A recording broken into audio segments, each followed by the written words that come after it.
Pois é impossível para aqueles que uma vez foram iluminados e provaram o dom celestial e foram participantes do Espírito Santo e provaram a boa palavra de Deus e os poderes do mundo vindouro, se eles caírem, é impossível renová-los novamente para o arrependimento, vendo que eles crucificaram para si mesmo o Filho de Deus novamente e o expuseram abertamente à vergonha. Hebreus 6, do verso 4 ao 6. Existem alguns locais na Europa que têm sido palco de guerras frequentes, como por exemplo o Reino da Bélgica, que pode ser chamado de campo de batalha da Europa. A guerra assolou toda a Europa, mas em alguns locais infelizes, batalha após batalha foi travada. Portanto, dificilmente há uma passagem das Escrituras que não tenha sido contestada entre os inimigos da verdade e os defensores dela. Mas esta passagem, como uma ou duas outras, tem sido objeto especial de ataque. Este é um dos textos que tem sido pisado pela controvérsia, e há opiniões sobre isso tão adversas quanto os polos, alguns afirmando que significa uma coisa e outros declarando que significa outra coisa. Achamos que alguns deles se aproximam um pouco da verdade, mas outros deles erram desesperadamente da mente e do espírito. Chegamos a esta passagem com a intenção de lê-la com a simplicidade de uma criança e tudo o que nela encontrarmos para afirmá-la. E se não parecer concordar com algo que temos defendido até agora, estamos preparados para rejeitar todas as nossas próprias doutrinas, em vez de uma passagem das Escrituras. Olhando para o escopo de toda a passagem, parece-nos que o apóstolo desejava incentivar os discípulos. Há uma tendência da mente humana de para antes de marcar celestial. Assim que alcançamos os primeiros princípios da religião, passamos pelo batismo e compreendemos a ressurreição dos mortos. Há uma tendência em nós de ficar quietos e dizer: passei da morte para a vida, aqui posso me posicionar e descansar. Ao passo que a vida cristã não pretendia ser ficar parado, mas uma corrida, um movimento perpétuo. O apóstolo, portanto, esforça-se por incitar os discípulos a avançar e fazê-los correr com diligência a corrida celestial, olhando para Jesus. E ele diz-lhes que não é suficiente ter passado, num determinado dia, por uma mudança gloriosa, ter experimentado, num determinado momento, uma operação maravilhosa do Espírito, mas ele ensina-lhes que é absolutamente necessário que tenha o Espírito durante toda a sua vida, que eles deveriam, enquanto viverem, progredir na verdade de Deus, para fazê-los perseverar, se possível, se lhe mostrar que, se não fizerem, certamente se perderão, pois não há outra salvação senão aquela que Jesus já lhe concedeu. E se isso não os mantiver, levá-los adiante e apresentá-los imaculados diante de Deus, não pode haver outro, pois é impossível, diz ele, se você já foi iluminado e depois caiu, que você seja renovado novamente para o arrependimento. Iremos esta manhã responder a uma ou duas perguntas. A primeira pergunta será: quem são as pessoas de quem se fala aqui? Eles são verdadeiros cristãos ou não? Em segundo lugar, o que significa cair? Em terceiro lugar, o que se pretende quando se afirma que é impossível renová-los para o arrependimento? Em primeiro ponto, respondemos à pergunta: quem são as pessoas aqui faladas? Se você lê o Dr. Gill ou o Dr. John Owen e quase todos os eminentes escritores calvinistas, eles todos afirmam que essas pessoas não são de fato cristãos. Dizem que aqui se diz o suficiente para representar um homem que é cristão externamente, mas não o suficiente para dar o retrato de um verdadeiro crente. Agora, me parece que eles não teriam dito isso se não tivessem alguma doutrina para defender, pois uma criança lendo esta passagem diria que as pessoas que a ela se destina devem ser cristãos, e se o Espírito Santo pretendesse descrever os cristãos, não vejo que ele pudesse ter usado termos mais explícitos do que os que existem aqui. Como se pode dizer que um homem é iluminado e prova o dom celestial e se torna participante do Espírito Santo, sem ser de fato filho de Deus? Com toda deferência para com esses médicos eruditos, e admiro e amo todos eles, humildemente concedo que eles permitiram que seus julgamentos fossem um pouco distorcidos quando disseram isso. E creio que serei capaz de mostrar que somente os verdadeiros crentes são descritos aqui.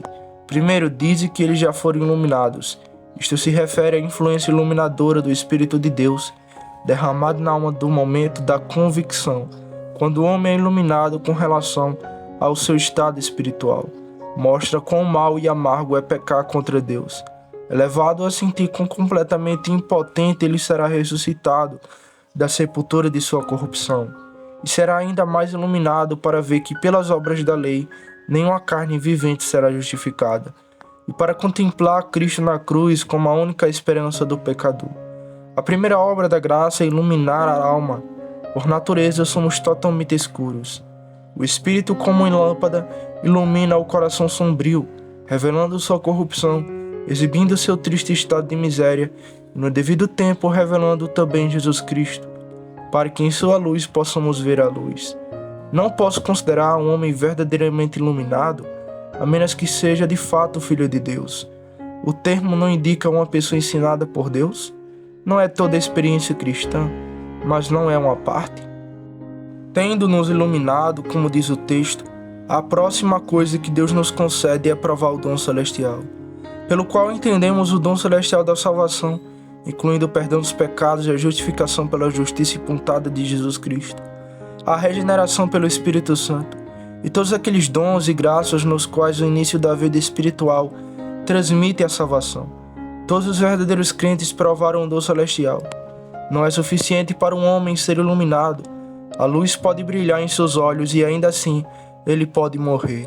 Ele deve provar e ver que o Senhor é bom. Não basta ver que sou corrupto. Devo provar que Cristo é capaz de remover a minha corrupção. Não me basta saber que Ele é o único Salvador. Devo provar sua carne e o seu sangue ter a união vital com Ele. Pensamos que quando o homem foi iluminado e teve uma experiência de graça, ele é um cristão. E seja o que for que esses grandes teólogos possam sustentar, não podemos pensar que o Espírito Santo descreveria um homem não regenerado como tendo sido iluminado e como tendo provado o dom celestial. Não, meus irmãos, se experimentei o dom celestial, esse dom celestial é meu. Se alguma vez tive uma experiência tão curta do amor de meu Salvador, sou um dos seus.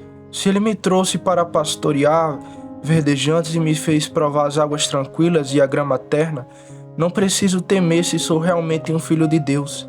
Em seguida, o apóstolo dá uma descrição adicional, um estado mais elevado de graça, a santificação pela participação do Espírito Santo.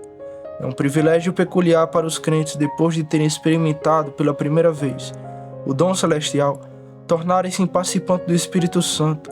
Ele é um Espírito residente. Ele habita nos corações, nas almas e nas mentes dos homens. Ele faz desta carne mortal seu lar. Ele faz da nossa alma o seu palácio e ali ele descansa. E afirmamos e pensamos com base na autoridade da Escritura, que nenhum homem pode ser participante do Espírito Santo e ainda assim não ser regenerado. Onde o Espírito Santo habita, deve haver vida. E se eu tiver participado do Espírito Santo e comunhão com ele, poderei ter certeza de que minha salvação foi comprada pelo sangue do Salvador. Você não precisa temer, amado. Se você tem o Espírito Santo, você tem aquilo que garante a sua salvação. Se você, por meio de uma comunhão interior, pode participar de seu Espírito, e se por uma habitação perpétua o Espírito Santo repousa em você, você não é apenas um cristão, mas chegou a alguma maturidade na graça e pela graça. Você foi além da mera iluminação, você passou do simples gosto, você alcançou uma festa positiva e uma participação no Espírito Santo. Para que não haja qualquer erro, porém sobre as pessoas serem filhos de Deus, o apóstolo passa para um estágio adicional de graça. Eles provaram a boa palavra de Deus.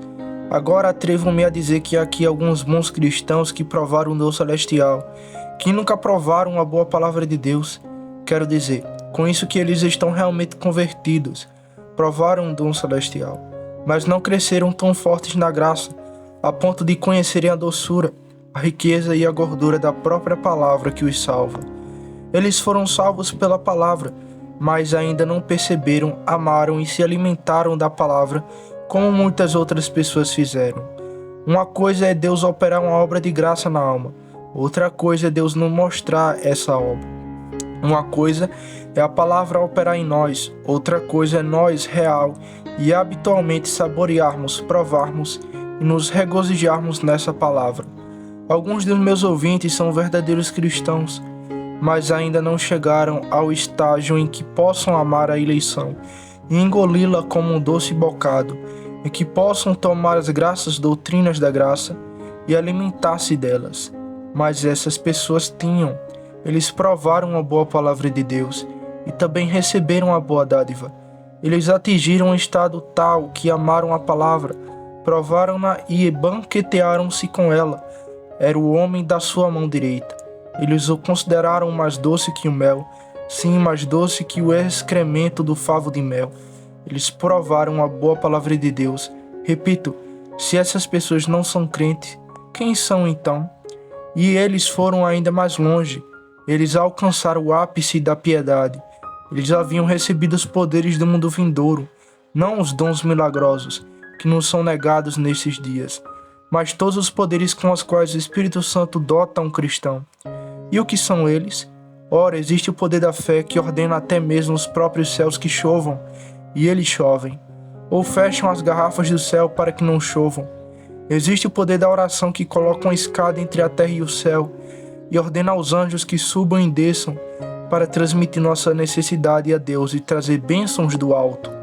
Existe o poder com que Deus cinge seu servo quando ele fala com inspiração, que lhe transmite e lhe permite instruir outros e conduzi-los a Jesus. E qualquer outro poder que exista, o poder de manter comunhão com Deus, ou o poder de esperar pacientemente pelo Filho do Homem, eles eram possuídos por esses indivíduos. Eles não eram simplesmente crianças, mas eram de fato homens. Eles não estavam apenas vivos, mas eram dotados de poder. Eram homens cujos músculos eram firmes e cujos ossos eram fortes. Eles se tornaram gigantes na graça e receberam não apenas a luz, mas também o poder do mundo vindouro. Estes, dizemos, qualquer que seja o significado do texto, devem ter sido, sem dúvida, ninguém menos que cristãos verdadeiros e reais. Segundo ponto. E agora respondemos à segunda pergunta. O que significa cair? Devemos lembrar aos nossos amigos que existe uma grande distinção entre cair e cair. Não é dito em nenhum lugar nas Escrituras que se um homem cair, ele não poderá ser renovado. Pelo contrário, o justo cairá 7 vezes, mas se levantará novamente. E não importa quantas vezes o Filho de Deus cair, o Senhor ainda sustenta o justo. Sim, quando nossos ossos são quebrados, Ele os amarra novamente e nos coloca mais uma vez sobre uma rocha. Ele diz: voltem, filhos dos homens desviados, pois sou casado com você.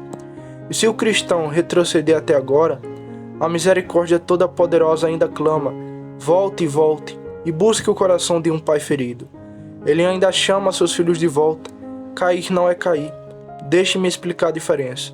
Pois um homem que cai pode comportar-se exatamente como um homem que cai. E ainda assim há uma grande distinção entre os dois. Não posso usar melhor ilustração do que a distinção entre desmaiar e morrer. Lá jaz uma jovem criatura. Ela mal consegue respirar. Ela mesma não consegue levantar a mão e, se for levantada por outra pessoa, ela cai. Ela está fria e rígida. Está fraca, mas não está morta. A outra, tão fria e rígida quanto ela, mas há uma diferença, ela está morta. O cristão pode desmaiar e cair, e desmaiando também, e alguns podem pegá-lo e dizer que ele está morto, mas ele não está. Se ele cair, Deus o levantará novamente, mas se ele cair, o próprio Deus não poderá salvá-lo. Pois é impossível, se os justos apostatarem, é impossível renová-los novamente para o arrependimento. Além disso, cair não é cometer pecado sobre surpresa e tentação temporária. Abraão vai para o Egito, ele tem medo de que sua esposa lhe seja tirada e diz: ela é minha irmã. Esse foi um pecado sobre uma surpresa temporária, um pecado do qual aos poucos ele se arrependeu e Deus o perdoou. Agora isso está caindo, mas não está caindo. Até Noé pode cometer um pecado que degradou sua memória até agora, e a desonrará até os últimos tempos. Mas sem dúvida Noé se arrependeu e foi salvo pela graça soberana. Noé caiu, mas não caiu. Um cristão pode se desviar uma vez e retornar rapidamente. E embora seja triste, lamentável e maligno ser surpreendido em um pecado, ainda assim há uma grande diferença entre isso e um pecado que seria ocasionado por um afastamento total da graça. Nem se pode dizer que um homem que comete um pecado, o que não é exatamente uma surpresa, caiu. Acredito que alguns homens cristãos, que Deus não permita que falemos muito sobre isso, vamos cobrir a nudez de nosso irmão com a capa. Mas acredito que existem alguns cristãos que por um período de tempo vagueou no pecado e ainda assim não caiu positivamente. Existe aquele caso negro de Davi, um caso que intrigou milhares de pessoas. Certamente por alguns meses Davi viveu sem fazer uma confissão pública de seu pecado, mas sem dúvida ele sentiu dores no coração, pois a graça não havia cessado sua obra. Houve uma faísca entre as cinzas que Natã acendeu, o que mostrou que Davi não estava morto. Caso contrário, o fósforo que o profeta aplicou não teria acendido a luz tão facilmente. E assim, amado, você pode ter se desviado do pecado por um tempo e se afastado de Deus, e ainda assim você não é o personagem aqui descrito, a respeito de quem é dito que é impossível que você seja salvo. Mas por mais errante que você seja, você ainda é filho de seu Pai, e a misericórdia clama: arrependam-se, arrependam-se. Volte para o primeiro marido, pois então era melhor para você do que agora. Volte, retorne. Mais uma vez, abandonar não é nem mesmo desistir da profissão. Alguns dirão: agora existe fulano de tal, ele costumava professar o cristianismo, e agora ele nega, o que é pior. Ele ousa amaldiçoar e jurar, e diz que nunca conheceu a Cristo. Certamente ele deve ter caído. Meu amigo, ele caiu com medo e caiu lamentavelmente. Mas lembro-me de um caso nas Escrituras de um homem que negou o seu Senhor e Mestre diante de sua própria face. Você se lembra do nome dele? Ele era um velho amigo seu, nosso amigo Simão Pedro. Ele o negou com juramentos e maldições e disse: digo-vos que não conheço esse homem. E ainda assim Jesus olhou para Simão. Ele havia caído, mas não havia caído, pois apenas 2 ou 3 dias depois lá estava Pedro no túmulo de seu mestre, correndo para lá ao encontro de seu Senhor, para ser um dos primeiros a encontrá-lo ressuscitado. Amado, você pode ter negado a Cristo por profissão aberta, e ainda assim, se você se arrepender, haverá misericórdia para você. Cristo não a rejeitou, você ainda se arrependerá. Você não caiu. Se você tivesse feito isso, eu não pregaria para você, pois é impossível para aqueles que caíram serem renovados novamente para o arrependimento. Mas alguém diz: o que está caindo? Bem, nunca houve um caso disso ainda, e portanto não posso descrevê-lo a partir da observação. Mas vou dizer o que suponho que seja. Afasta-se significaria que o Espírito Santo saísse inteiramente de um homem, que sua graça cessasse inteiramente. Não ficaria adormecida, mas deixaria de existir. Que Deus, que começou uma boa obra, deixasse de fazê-la inteiramente. Tirar de sua mão completa e inteiramente dizer: pronto, cara, eu quase salvei você. Agora vou amaldiçoar. Isso é o que significa cair. Não é pecar temporariamente. Uma criança pode pecar contra seu pai e ainda está viva. Mas cair é como cortar a cabeça de uma criança. Não apenas caindo, pois então nosso pai poderia nos levantar, mas sendo lançados em um precipício, onde estaremos perdidos para sempre. A queda envolveria a mudança da graça de Deus em sua natureza viva, a imutabilidade de Deus se tornando variável e a fidelidade se tornando mutável, e o próprio Deus sendo identificado, pois todas essas coisas seriam necessárias. Terceiro ponto: mas se um cristão e um filho de Deus pudesse cair e a graça pudesse cessar no coração de um homem agora, vem a terceira questão que Paulo diz: é impossível que ele seja renovado. O que o apóstolo quis dizer? Um eminente comentarista disse que quis dizer que seria muito difícil. Seria realmente muito difícil para um homem que caiu ser salvo. Mas respondemos: meu querido amigo, não diz nada sobre ser muito difícil. Diz que é impossível e gostamos de ler a nossa Bíblia tal como a criança leria. Diz que é impossível e nós dizemos que seria totalmente impossível se o caso como se supõe acontecesse.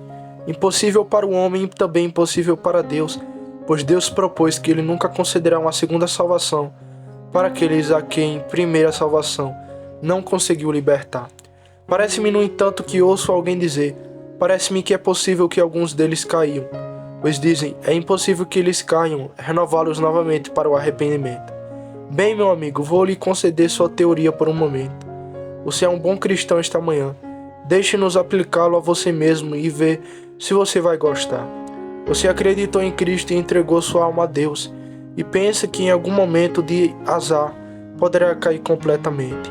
Observe bem, se você vier até mim e me disser que caiu, como você gostaria que eu lhe dissesse, meu amigo, você é tão condenado quanto o diabo no inferno, pois é impossível renovar você ao arrependimento? Oh não, Senhor, você diria, vou me arrepender novamente e me unir à igreja.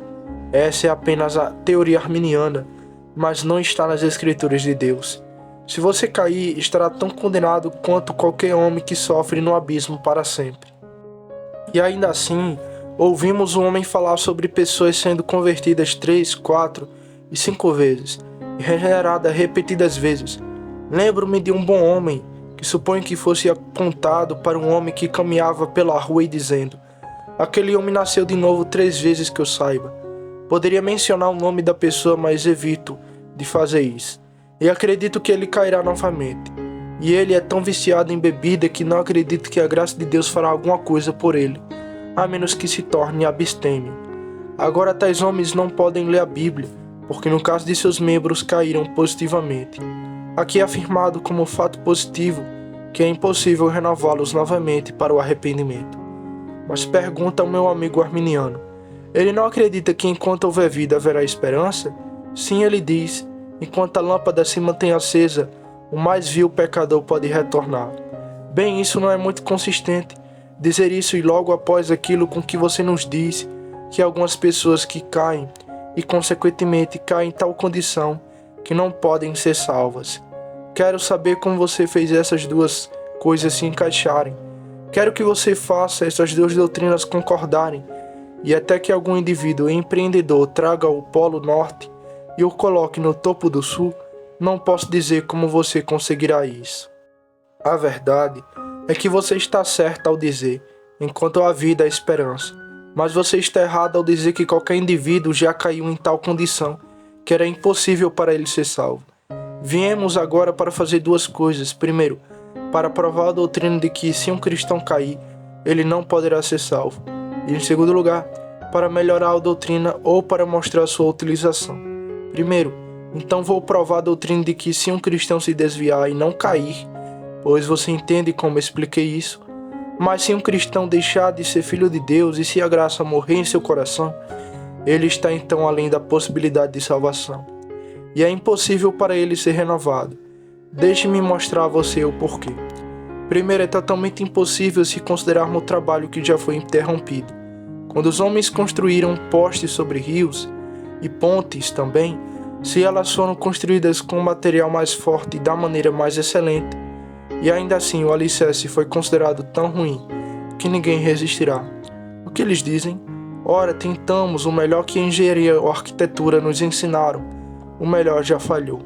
Não sabemos nada que possa exceder o que foi tentado, e portanto sentimos que não resta nenhuma possibilidade de alguma vez construir uma ponte sobre este rio, ou de passar uma linha férrea através deste pântano, pois já tentamos o que é reconhecido, ou melhor esquema que já produzimos.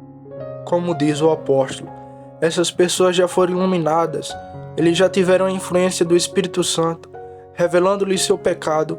O que resta agora para ser provado? Eles já foram condenados. Existe algo superior à convicção?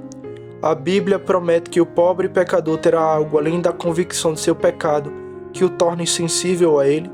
Existe algo mais poderoso que a espada do Espírito?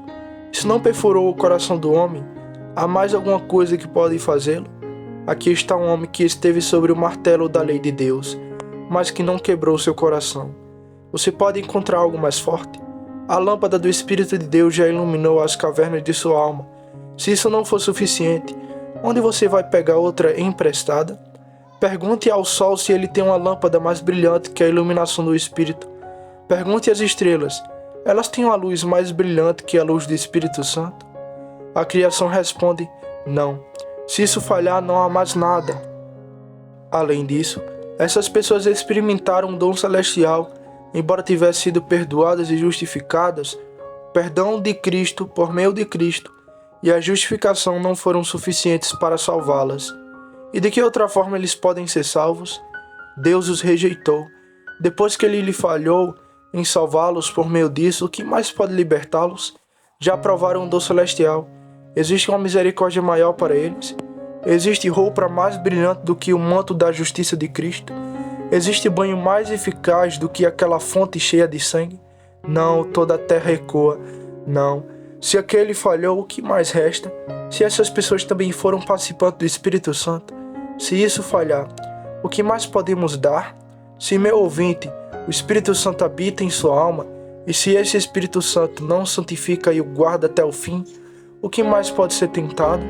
Pergunte ao blasfemador se ele conhecer um ser, ou se através a supor um ser superior ao Espírito Santo, existe um ser maior que a onipotência? Existe um poder maior que aquele que habita no coração recém-nascido do crente? E se o Espírito Santo já falhou, ó céus, diga-nos onde podemos encontrar algo que possa superar seu poder. Se isso for ineficaz, o que será testado a seguir? Essas pessoas que provaram a boa palavra da vida, amaram as doutrinas da graça. Essas doutrinas entraram em sua alma e se alimentaram delas. Que novas doutrinas lhes serão pregadas? Profetas de todos os tempos? Onde você encontrará outro sistema de divindade? Quem teremos? Levantaremos Moisés do túmulo? Devemos buscar todos os antigos videntes e pedir-lhe que profetizem? Sim, então existe apenas uma doutrina que é verdadeira, e se essas pessoas se afastaram depois de recebê-la, como poderão ser salvas?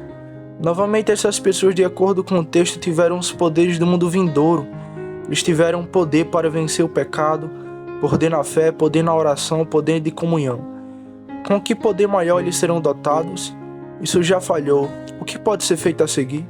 Ó, vocês anjos, resposta ao que você vem a seguir. Que outros meios permanecem? O que mais pode servir se as grandes coisas da salvação já foram derrotadas? O que mais deve ser tentado agora? Ele já foi salvo, mas ainda assim supõe-se que esteja perdido. Como então ele pode ser salvo agora? Existe uma salvação suplementar? Existe algo que superará Cristo e será um Cristo onde Jesus foi derrotado? E então, o apóstolo diz que a grandeza do pecado em que incorreriam, se caíssem, os colocaria além dos limites da misericórdia. Cristo morreu e por sua morte ele fez expiação por seus próprios assassinos. Ele fez expiação pelos pecados que o crucificaram uma vez, mas lembro que Cristo morrerá por aqueles que o crucificaram mais de 2 vezes. Mas o apóstolo nos diz que se os crentes apostatarem, eles crucificarão novamente o Filho de Deus e o exporão à ignomínia, ou seja, à vergonha. Onde então estaria uma expiação por isso? Ele morreu por mim. O que, embora os pecados de todo mundo estivessem sobre os meus ombros, ele os crucificara apenas uma vez, e aquela crucificação tirou todos esses pecados. Mas eu crucificasse novamente, onde encontraria perdão? Poderia os céus, poderia a terra, poderia o próprio Cristo, com suas entranhas cheias de amor, apontar-me para outro Cristo, mostrar-me o segundo Calvário, dar-me o segundo Getsemane? Ah não, isso não é possível. A própria culpa nos colocaria além dos limites de esperança se caíssemos. Novamente, amados, pensem no que seria necessário para salvar tal homem. Cristo morreu por eles uma vez, mas ele caiu e está perdido. O Espírito o regenerou uma vez, e esse trabalho regenerador não adianta nada. Deus deu-lhe um novo coração. Estou falando apenas, é claro, da suposição do apóstolo Paulo.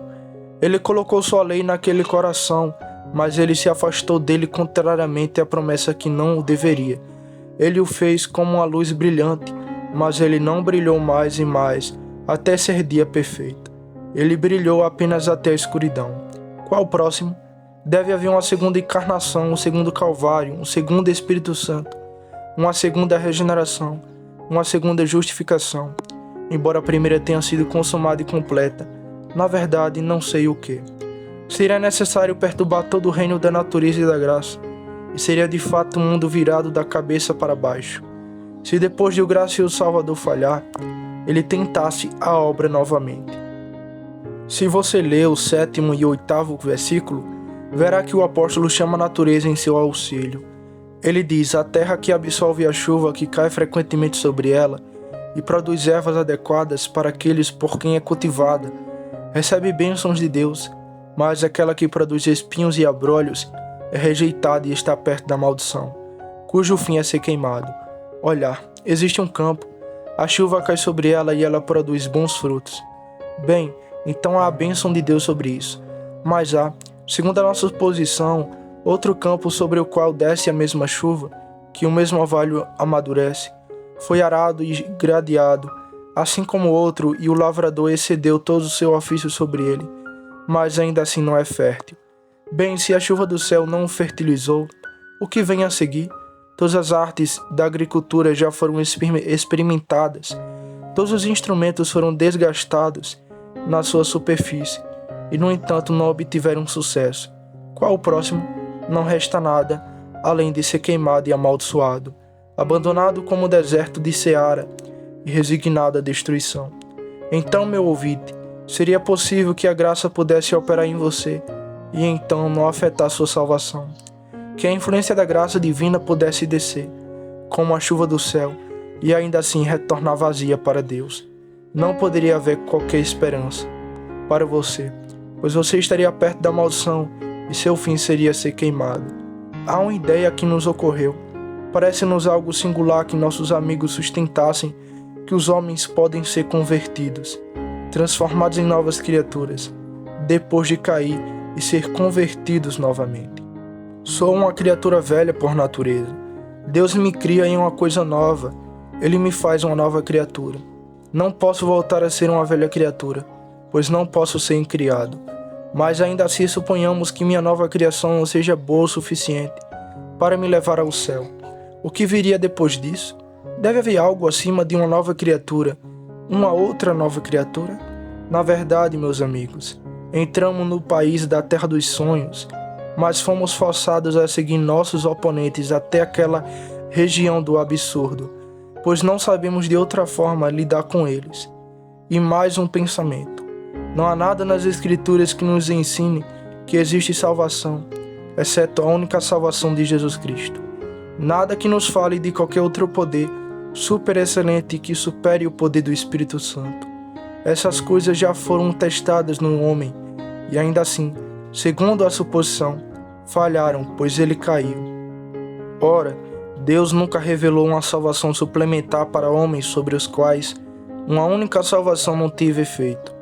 E até que sejamos apontados para uma escritura que declare isso, ainda manteremos que a doutrina do texto é esta, que se a graça for ineficaz, se a graça não guarda um homem, então não resta nada além de ele deve ser condenado. E o que é isso se não dizer apenas dando uma volta, que a graça fará isso?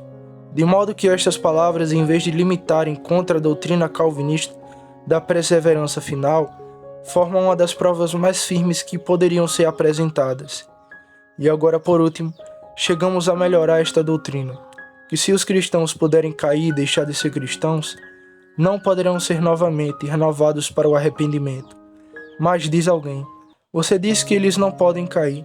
Qual é a utilidade de se colocar esse se, ou seja, uma suposição, como um bicho-papão para assustar as crianças ou como um fantasma que não pode existir?